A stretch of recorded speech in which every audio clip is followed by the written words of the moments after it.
आइए समझते हैं कि ये इलेक्टोरल बॉन्ड्स काम कैसे करती थी। एक इलेक्टोरल बॉन्ड को आप बेसिकली समझ सकते हो दोस्तों एक कूपन की तरह। कंपनी बैंक को जाकर पैसा देती थी और ये कूपन खरीदती थी, और ये कूपन जाकर पॉलिटिकल पार्टीज को दे दिया जाता था, और पॉलिटिकल पार्टीज उन कूपन्स को रिडीम कर सकती थी और जो बैंक में रखा पैसा था उसे एक्सेस कर सकती थी। तो थ्योरी तो आपने बहुत समझ ली दोस्तों, अब प्रैक्टिकल पर आते हैं, असली घोटालों की बात करते हैं। अगर इस पूरे घोटाले के भंडार को एक लाइन में समराइज करना हुआ दोस्तों, तो इसे कुछ इस तरीके से किया जा सकता है। तुम मुझे चंदा दो, मैं तुम्हें धंधा दूंगा, और चंदा नहीं दिया तो ईडी का फंदा दूंगा। इन सभी घोटालों में 3 एंटिटीज इन्वॉल्व है।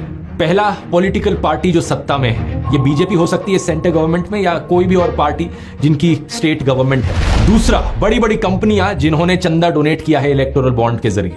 और तीसरा, आम जनता यानी पब्लिक। इन तीनों के नीचे एक बक्सा रख देते हैं। पॉलिटिकल पार्टी के नीचे जो बक्सा रखा है वो चंदे का डिब्बा है, कंपनी के नीचे जो डब्बा है वो कंपनी के पैसे का डब्बा है, और तीसरा, पब्लिक के नीचे जो डब्बा है वो सरकारी पैसे यानी जनता के पैसे का डब्बा है। अब सोचो, अगर सरकार जनता के डब्बे से पैसे निकालकर कंपनी के डब्बे में डाल दे, और रिटर्न में कंपनी अपने डब्बे से पैसे निकालकर पार्टी के डब्बे में डाल दे इलेक्टोरल बॉन्ड्स के जरिए, क्या आप इसे एक स्कैम कहोगे या नहीं कहोगे? ऑब्वियसली एक घोटाला है। हरियाणा में एक कहानी सुनाई जाती है ज्ञानी चोर की, जो अमीरों से पैसे लूटता है और गरीबों में बांटता है। लेकिन ये जो इलेक्टोरल बॉन्ड का घोटालों का भंडार है, यहाँ पर गरीब लोगों से, आम जनता से पैसे लूटे जा रहे हैं और अमीरों को दिए जा रहे हैं।